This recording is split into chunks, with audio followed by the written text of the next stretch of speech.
के माता रानी के नवरात्रे रखे। जब 9 दिन पूरे हो गए तो माता रानी की कढ़ाई करनी थी। एक एक बात सुनना ध्यान से। और कढ़ाई करने के लिए कन्याएं जमाया कर 9। इब 9 कन्या कितने लिया, कन्या एक भी नहीं।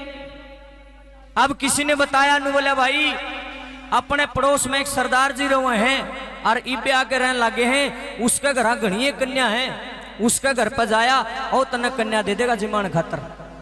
अब सरदार जी के घर में दोनों मियाँ बीबी चले गए और रास्ते में दोनों बतलावे नुका सरदार का घनिया छोरी बताई, सरदार कितना बोला है, बताए एक छोरे का लालच में इतनी छोरी पैदा कर दी, मरवाई को नहीं गई।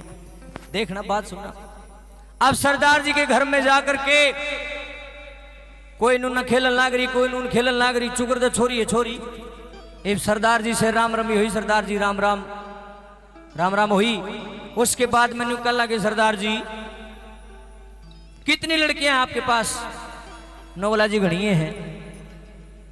नवले सरदार जी तना भी कमाल कर दिया, इतनी बेटी पैदा करने की जरूरत थी, कैसा साल हो गए ब्याह? नवला नवला भाई ब्याह तो हो ही ना रहा, ब्याह नहीं हो रहा। अरे कमाल की बात, तेरा ब्याह नहीं हो रहा, तेरा इतनी छोरी की ताई। फिर अब सुनना, आप लोगों को शायद अब तक हंसी आई होगी इस बात पे कि भाई शादी नहीं हुई है, छोरी की ताई। अब सुनना, रोंग रोंग खड़ा हो जाएगा, ध्यान से सुन। अब सरदार जी की आंखें में पानी आ गया। नु बोला रहे भले ही मेरी शादी नहीं हुई है, मेरी बात सुन, मैं ये लड़की कहां से लाऊं? कोई लड़की मैंने रोड के किनारे पड़ी पाई है, कोई लड़की मैंने 1-2 दिन की जामी ओढ़ जोड़ के किनारे पड़ी पाई है, कोई लड़की मैंने 1-2 दिन की जामी ओढ़ हॉस्पिटल के कचरे के डब्बे में पड़ी पाई है। अरे कोई लड़की मैंने किते पड़ी पाई, और कोई किते पड़ी पाई, मैंने न्यू कट्ठी कर रखी है ये कन्या, जिनका कोई नहीं दुनिया में लोगों ने जाम जाम के घेर दी। अरे कड़वी बात बोलना चाहता हूं यहाँ पे मेरे भाइयों बहनों, अरे जितना आनंद तुम संभोग के समय लेते हो, मैं बहुत कड़वी बात बोलने जा रहा हूं। जितना आनंद तुम्हें संभोग के समय आता है, बेटी को जन्म देते हुए, बेटी को पालते हुए, उतना आनंद क्यों नहीं आता? क्यों नफरत हो रही है बेटियों से? क्यों ढोंग करते हो फिर देवी को मनाने का? कहां है देवी? अरे क्यों ढोंग करते हो, क्यों पाखंड रचाते हो? मैं पूछना चाहता हूं, मेरा सवाल है तमाम भाई बहनों से। सरदार जी कहने लगे कि भीतर तय एक ऐसी लड़की लड़का है जिसकी दोनों टांग मुड़ रही। न बोला सरदार जी इसकी टांग क्यों कर मुड़ रही है? न बोला के बताऊं, बस पूछे ना। न बोला बता दे तो सुनना जरा एक एक बात।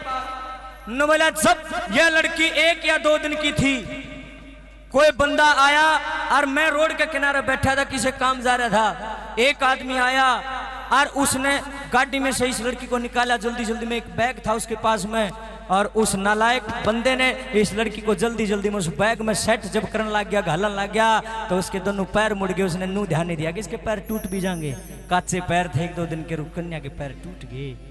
और उस बैग में डाल के उस कन्या ने उस किनारा छोड़ के चला गया। जब मैं इसको लेके आया अपने घर पे दिखाया, डॉक्टर कहने लगा भैया ऐसे ही रहेगी, सारी उम्र ठीक नहीं हो सकती, बड़ी गुमसुम रहती है। और अब ये बात सुनोगे तो कलेजा खड़ा हो जाएगा। इतनी बात सुनते जो शामी आदमी और लुगाई खड़े थे उनकी आंखों में पानी आया, क्योंकि जो सामने खड़ा था मेरे भाइयों बहनों वो कोई और नहीं, वो उसी बेटी का पिता था जिस उस हरामखोर ने उस बेटी को उस बैग में डाला था। हे माँ, हे देवी मैया, क्यों हो गए हम इतने ढोंगी, इतने पाखंडी क्यों हो गए हम?